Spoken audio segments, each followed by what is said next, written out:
شکلیں زندگی. علامات کبریٰ کا ذکر، بڑی علامتیں جو کہ بالکل خرق عادت کے انداز میں ہوگی، جن کا معاملہ جو ہے وہ آپ کے ناپ تول میں نہیں آ سکتا، آپ کی کیمسٹری فزکس اس کا جو ہے وہ نہیں کر سکتی، ادراک ہوگا یہ قیامت کی. ان میں نمبر 1 کیا ہے؟ ایک بہت بڑا دھواں آئے گا، پوری دنیا کو لپیٹے گا. نمبر 2، دجال کا ظہور ہوگا، جو اپنی خدائی کا دعویٰ لے کر آئے گا اور بنوائے گا. اس کے ہاتھ میں ہو جائیں گے، قبضے میں ہو جائیں گے سارے ذرائع پیداوار کے. اس کی طرف بھی پہلا قدم اٹھ چکا ہو، ٹرپس کے نام سے معاہدہ ہو چکا ہے. کوئی ملک اپنا بیج پیدا نہیں کر سکتا. یہ بیج ہم نے ڈیولپ کیے ہیں. ان کے ڈیولپمنٹ سے پہلے تم ایک ایکڑ سے کتنی گندم لیتے تھے، آج کتنی لے رہے ہو؟ کس بنا پر؟ جینیٹکس کا جو کام ہم نے کیا ہے اس کی بنا پر ہو رہا. ہاں تو ہمارا حق ہے، اس کی رائلٹی ہمارے پاس آنی چاہیے. لہذا صرف ان اداروں سے، ملٹی نیشنل سے خریدا جائے گا بیج، اور بیج بھی وہ دیں گے وہ کہ جس سے جو فصل اگے گی وہ بیج نہیں لا سکتی، وہ بیج کا کام نہیں کر سکتی. جیسے آپ کو معلوم ہے کہ آپ کے ہاں جو گوشت کھایا جاتا ہے مرغے کا، تو مرغا وہ جو ہے اس میں مرغا ہو یا مرغی ہو، اس کے اندر کوئی وہ کیفیت ہی نہیں ہے. ان کے انڈے جو ہے ان سے آپ بچے حاصل نہیں کر سکتے. ہے تو انڈا، دیکھنے کو تو انڈا ہے، لیکن وہ بنڈا جو ہے اس سے بچہ تو نہیں حاصل کر سکتے. ایسے ہی وہ گندم کا بیج دیں گے، نظر آئے گی گندم، لیکن اس کے اندر وہ صلاحیت نہیں ہے کہ اس سے جو فصل اگے گی اس کا نتیجہ جو ہے وہ بھی آپ لے سکیں. یہ ہونا ہے، اللہ جانے، قدم اٹھ رہے ہیں ادھر. پھر یہ ہے کہ دابۃ الارض، زمین سے ایک حیوان نمودار ہوگا، زمین شق ہوگی. ابھی میں کہہ رہا ہوں خرق عادت ہے، یہ چیزیں وہ نہیں ہیں جو ہماری کسی حساب کتاب میں جو باتیں پہلے آئی ہیں وہ تو حساب کتاب میں آ رہی ہیں، ساری سمجھ میں آ رہی ہیں، ساری چیزیں مشاہدہ ان کا ہو رہا ہے. لیکن یہ ہے کہ دابۃ الارض، یہ کہتے ہیں کہ کوہ صفا، اس میں تو نہیں ہے حدیث میں، کوہ صفا پھٹے گا اور اس میں سے ایک حیوان دابہ وہ ظاہر ہوگا. تو اسی لیے فرمایا ہے وَإِذَا وَقَعَ الْقَوْلُ عَلَيْهِمْ أَخْرَجْنَا لَهُمْ دَابَّةً مِّنَ الْأَرْضِ تُكَلِّمُهُمْ. تو ہم اندر سے پیٹ کے چیر کر زمین کے پیٹ کو ایک حیوان کو برآمد کریں گے جو انسانوں سے بات کرے گا، گفتگو کرے گا. نمبر 4، طلوع الشمس من المغرب، یہ بھی خرق عادت. سورج تو طلوع ہوتا ہے مشرق سے، غروب ہوتا ہے مغرب میں، لیکن اس وقت معاملہ الٹا ہو جائے. یعنی جو کائنات کے اندر جو گڑبڑ ہوگی کچھ سمجھ میں بات آتی ہے کہ یہ معاملہ جو ہے یہ تو اس پورے سولر سسٹم کو اگر بدل دیتے ہیں تو مشرق مغرب ہو جانا، مغرب مشرق ہو جانا، یہ سمجھ میں آنے والی بات ہے. اس کے بعد ہے عیسیٰ ابن مریم کا نزول، جس کے بارے میں آج میں نے گفتگو کی ہے تفصیل سے. یہ نزول ہونا ہے، یہ علامات قیامت میں سے حضور نے بیان فرمایا ہے، اور قرآن مجید کی جو اصطلاحات ہیں اس کے حوالے سے میں نص قطعی جو ہے وہ میں آپ کے سامنے رکھ چکا ہوں. پھر یاجوج ماجوج کا ایک معاملہ ہے، یہ میں ابھی اس وقت زیادہ اس پر بات نہیں کر سکتا. حضرت عیسیٰ علیہ السلام کے نزول کے بعد 2 کام ہوں گے. یہودیوں کا قلع قمع ختم، تمام یہود، ایک کام تو یہ ہونا ہے. اور نمبر 2، عیسائیت کا ختم ہو جانا. عیسائیت کی نفی کر دیں گے، بھائی تم مجھے خدا کا بیٹا بنائے بیٹھے ہو، میں تم خدا کا بیٹا نہیں ہوں، میں تو اس کا بندہ ہوں، رسول ہوں. میں نے تم سے کب کہا تھا کہ مجھے خدا کا بیٹا بناؤ. نمبر 2 یہ کہ وہ خنزیر کو قتل کر دیں گے. یعنی یہ تم نے خنزیر کب سے کھانا شروع کر دیا؟ میں تو تم کو نکاح اجازت دے کر گیا تھا، یہ تو شریعت موسوی میں حرام تھا، اور میں کہہ کر گیا تھا کہ یہی شریعت تم پر لاگو رہے گی. ہاؤ کم تم نے کیسے یہ؟ آج بھی بہت سے رومن کیتھولکس جو ہے وہ سور نہیں کھاتے، وہ اس میں ہے ان کے اندر کچھ نہ کچھ بات جو ہے جو حضرت عیسیٰ کی تعلیمات کا کچھ اثر ان کے ہاں ہے.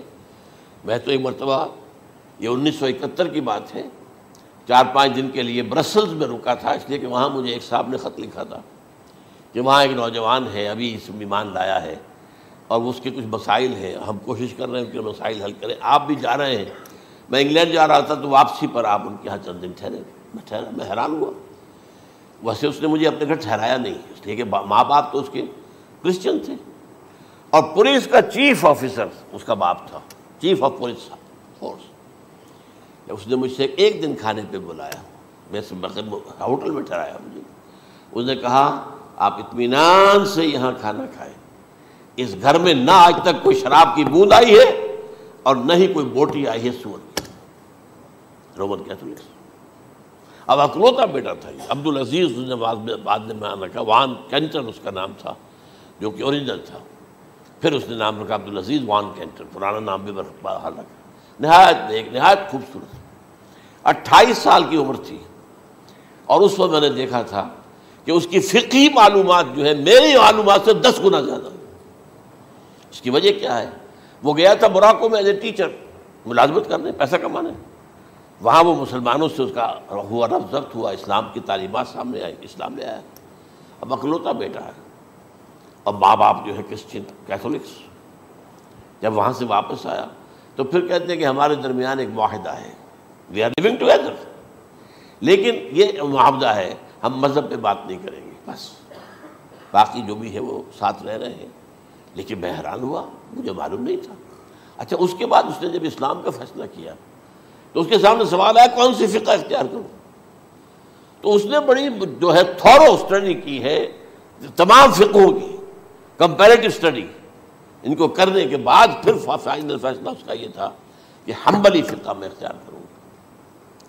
چاروں فقہوں میں سب سے لیٹسٹ حنبلی ہے، یعنی حنفی نمبر 1، پھر مالکی نمبر 2، پھر اس کے بعد شافعی نمبر 3، پھر یہ امام احمد ابن حنبل ہے۔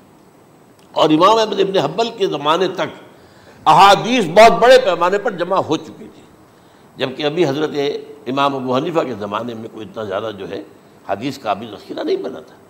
اسی پر تو لوگ حیران ہوتے ہیں کہ زیادہ حدیث امام ابو حنیفہ کے علم میں نہیں تھی، لیکن مجال ہے کہ ان کا کوئی فتویٰ جو ہے کتاب و حدیث کے، کتاب اور سنت کے خلاف ہو۔ اگرچہ انہوں نے صاف کہا کہ اگر تم پاؤ کوئی ایسی سچی حدیث، پختہ حدیث جو میری کسی رائے کے خلاف ہو تو میری رائے کو دیوار پر دے مارنا اور اس صحیح حدیث کا پیروی کرنا۔ لیکن ویسے اس کے بعد یہ کمال یہ ہے کہ بہت ہی کوئی شاذ معاملہ ہے کہ جس میں ان کا کوئی فتویٰ وہ کتاب و سنت کے منافی ہو یا سنت کے منافی ہو۔ کتاب پہ تو سوال پیدا نہیں ہوتا، کتاب تو ساری ان کے سامنے موجود تھی۔ اس کے بعد یہ ہے کہ یاجوج ماجوج، جس میں بتا رہا تھا آپ کو کہ جب عیسائیت بھی ختم ہو گئی، یہود ویسے ختم ہو گئے، استیصال ہو گیا، جڑ کٹ گئی، اب عیسائیت گویا کہ اسلام میں ضم ہو گئی، عیسائیت مذہب ختم، یہودی خود ختم۔ اب یہ طاقت کتنی ہو جائے گی؟ تقریباً 2/3 دنیا آ گئی، تمام اب عیسائی 2 ارب کے قریب ہے، 1 ارب 90 کروڑ ہوں گے، یا مسلمان بھی 1 کروڑ 50-60 لاکھ ہیں، دونوں کو جوڑ لیجیے کتنے ہو گئے؟ 6 ارب کل آبادی ہے۔ لیکن اس کے بعد آتا ہے یاجوج ماجوج کا خروج۔ یہ یاجوج ماجوج میرے نزدیک چائنا اور رشیا ہے، ان کی مجموعی طاقت اتنی ہوگی، اور یہ اس طرح آئیں گے ہر اونچائی پر سے اترتے ہوئے، پھسلتے ہوئے۔ جیسے 1962 میں جب وار ہوئی تھی بٹوین چائنا اینڈ انڈیا 1962 میں، تو وہ اس وقت کا نقشہ مجھے آج بھی اخبارات میں پڑھتا تھا تو یاد، waves after waves of Chinese soldiers were coming down the slopes of Himalayas۔ یہ تو وہ ہے نا جن کی تعداد کا کوئی حساب نہیں ہے، اور رشیا اور یہ مل کر جو ہے، میرا اندازہ یہ ہے کہ جب پہلے ملحمۃ العظمیٰ ہوگی وہ عیسائیوں اور مسلمانوں کے درمیان، اس وقت یہ دونوں پاورز نیوٹرل رہے گی، لیکن غالباً یہ بات طے کر لیں گی کہ ویپنز آف ورلڈ جو ہے ماس ڈسٹرکشن، یہ استعمال مت کرنا۔ اگر یہ ویپنز آف ماس ڈسٹرکشن استعمال کرو گے تو ہم میدان میں آ جائیں گے۔ اس میں وہ جنگ جب ہو چکے گی، پھر حضرت عیسیٰ کو فتح حاصل ہو جائے گی، اور پھر یہ کہ یہودیت ختم ہو جائے گی، عیسائیت بطور مذہب ختم ہو کر اسلام میں ضم ہو جائے گا، پھر وہ 40 برس کا عہد حکومت ہے حضرت عیسیٰ علیہ السلام۔ لیکن جب یہ فتح ہو جائے گی ان پر، اب یاجوج ماجوج آئیں گے، اور اتنی تعداد میں آئیں گے کہ بحیرہ طبریہ جو ہے اس کا سارا پانی پی جائیں گے۔ یہ تو اگر آپ کو کبھی اندازہ ہو یا کوئی آپ جانیں ان لوگوں کو جو ان چینیوں سے واقف ہیں، وہ کہتے ہیں زمین پر ہلتی ہوئی کوئی چیزوں سے وہ چھوڑی چھوڑ کے کھا جائیں گے۔ جہاں وہ جاتے ہیں ایز اے لیبرر، وہاں کے جو سارے کتے ہیں ختم، ساری بلیاں ختم، ہر شے، وہ جو سانپ کھاتے ہیں، ہر چیز کھاتے ہیں، اور یہ تمام ایسٹرن کنٹریز کے اندر ہوتا ہے، بڑی ڈیلیشس ڈشز ہیں یہ، سانپ وغیرہ وغیرہ، اور یہ جس طرح کھا جائے، پانی پیا ایک قطرہ نہیں رہے گا اس پر. تو پھر جو ہے اللہ تعالیٰ اس وقت جو ہے اس میں ایک ایسی بیماری پیدا کرے گا، یہ سب مر جائے. یہ معجزے سے ہوگا، یعنی ان کے اوپر فتح جو ہے وہ عام لڑائی کے ذریعے سے نہیں ہوگی، بلکہ اس کے اوپر فتح جو ہوگی وہ اللہ تعالیٰ سے بوجھ، ایک بیماری پیدا ہوگی، سب مر جائے گا. اور اس کے بعد اللہ تعالیٰ ایسے پرندے بھیجے گا بڑی لمبی لمبی گردنوں والے، وہ ان سب کو کھا جائیں گے. جیسے ہمارے ہاں گدھ ہوتے ہیں وہ ان کو صاف کر دیں گے. ورنہ تو یہ ہے کہ پوری دنیا کے اندر جو بدبو اور جو پیدا ہوتا معاملہ اس سے، تو اس نوع انسانی کی بقا ممکن نہیں تھی. ان کے خاتمے کے بعد پھر یہ ہوگا کہ حکومت اسلامی جو ہے پوری دنیا میں حضرت مسیح علیہ السلام کی ہوگی.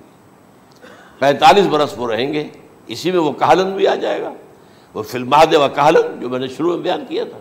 اسی میں پھر یہ ہے کہ وہ شادی بھی کریں گے، ان کی اولاد بھی ہوگی، اور پھر ان کا انتقال ہوگا تو حضرت حضور صلی اللہ علیہ وسلم کے حجرے میں، وہیں پر جہاں حضور اور ابو بکر اور عمر رضی اللہ تعالیٰ عنہم دفن ہیں، وہیں پہ ان کو دفن کیا جائے گا. اور قیامت کے دن حضور فرماتے ہیں کہ میں اور یہ تینوں ساتھ نکلیں گے. تو یہ ہے حالات و واقعات. بہرحال اس میں یہ ہے کہ یہ نوٹ کر لیجئے کہ جہاں تک ہمارے ہاں آج کل کا معاملہ ہے، میرے نزدیک میں یہ کہنے پر مجبور ہوں، جو رفع و نزول مسیح کو نہیں مانتا وہ کم سے کم منکر حدیث ضرور ہے. میں اس سے کم کا فتویٰ نہیں دے سکتا. اب یہ ہے کہ جو لوگ مہدی کو نہیں مانتے ان کا معاملہ میں مختلف سمجھتا ہوں. چند منٹ لے رہا ہوں آپ کے، اور اس لیے کہ ان کی حدیثیں صحیحین میں نہیں ہیں، بخاری مسلم میں نہیں. اور یہ کہ بہرحال ان کا معاملہ جو ہے وہ ایسا نہیں ہے حضرت عیسیٰ کا. حضرت عیسیٰ کے آنے کا جو کچھ ہوگا وہ تو میں نے آپ کے سامنے بیان کر دیا. لیکن یہ ہے کہ حضرت مہدی ہمارے نزدیک اس میں خرق عادت کوئی ہے ہی نہیں. جیسے ہر صدی کے مجدد ہوتے ہیں، آخری صدی کے مجدد وہ ہوں گے، اور میرے نزدیک یہی آخری صدی ہے، اور اسی میں حضرت مہدی کا ظہور ہو جانا. سعودی عرب میں کوئی خانہ جنگی ہوگی کسی بادشاہ کے انتقال پر، اور پھر اس وقت یہ ظاہر ہوں گے. اس وقت ملک کے حالات کو سنبھالنے کے لیے لوگ ان کو زبردستی نکالیں گے، چھپے ہوئے ہوں گے ایک گھر میں. یہ حضرت ام سلمہ رضی اللہ تعالی عنہ کی روایت ہے کہ ایک بادشاہ کے انتقال پر یہ خانہ جنگی ہو جائے گی، اور ایک شخص مدینے سے بھاگ کر مکے میں چھپ جائے گا. یہ تو ہے ان کے الفاظ، میں توجیہ کر رہا ہوں. یہ لوگ ان کی طرف دیکھ رہے ہوں گے کہ یہ جو وقت آیا ہے فتنے کا ہماری قوم پر، ہمارے ملک پر، تو ان کی شخصیت ایسی ہے کہ یہ بیچ میں آئیں، صلح صفائی کرائیں، اور وہ جو ہے اس ذمہ داری سے بچ کر بھاگیں گے اور جا کر مکے میں چھپ جائیں گے. پھر لوگ انہیں تلاش کر کے نکالیں گے اور زبردستی ان کے ہاتھ پر بیعت کریں گے، ورنہ وہ اتنے بڑے منصب کو. اور پھر یہ بھی ہے، ایک حدیث میں آتا ہے یصلحو فی لیلۃ واحدہ، ایک رات میں ان کی مکمل اصلاح کر دیں گے. یعنی اگر کوئی تھوڑا بہت نقص اور عیب کوئی ہوا بھی، کوئی کمی کوتاہی ہوئی بھی، تو اللہ تعالیٰ ایک رات میں اصلاح کروا دیں گے. لیکن ہمارے نزدیک اس قدر کوئی خرق عادت ہے ہی نہیں. البتہ جو کہتے ہیں اہل تشیع، وہ خرق عادت ہے کہ ان کے 12ویں امام جو ہے وہ بچپن ہی کے اندر اس خوف سے کہ جو بنو عباس بادشاہ ہیں وہ ان کو قتل کر دیں گے، تو وہ ایک غار میں چھپا دیے گئے. اب وہ 1200 برس سے اس غار کے اندر چھپے ہوئے، اور اس کے بعد وہ ظاہر ہوگی، وہ امام مہدی ہوں گے. اس میں خرق عادت ہے. لیکن میں یہ کہتا ہوں کہ محض خرق عادت کی بنیاد پر ہم اس کی نفی نہیں کریں گے. کیوں؟ کیا ہم یہ نہیں مانتے کہ اصحاب کہف 300 برس تک سوئے رہے؟ یہ کیا عام بات ہے؟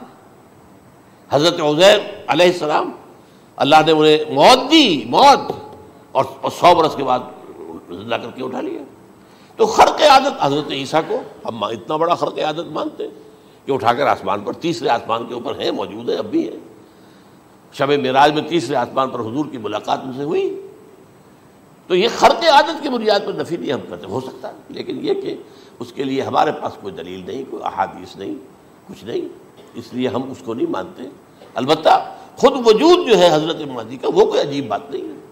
وہ تو جیسے پہلے بھی آئے ہیں ہمارے مجددین، ایسے مجدد ہوں گے اور دین کو تازہ کر دیں گے. ایک صحیح اسلامی ریاست جو ہے وہ عرب میں قائم ہو جائے گی دوبارہ.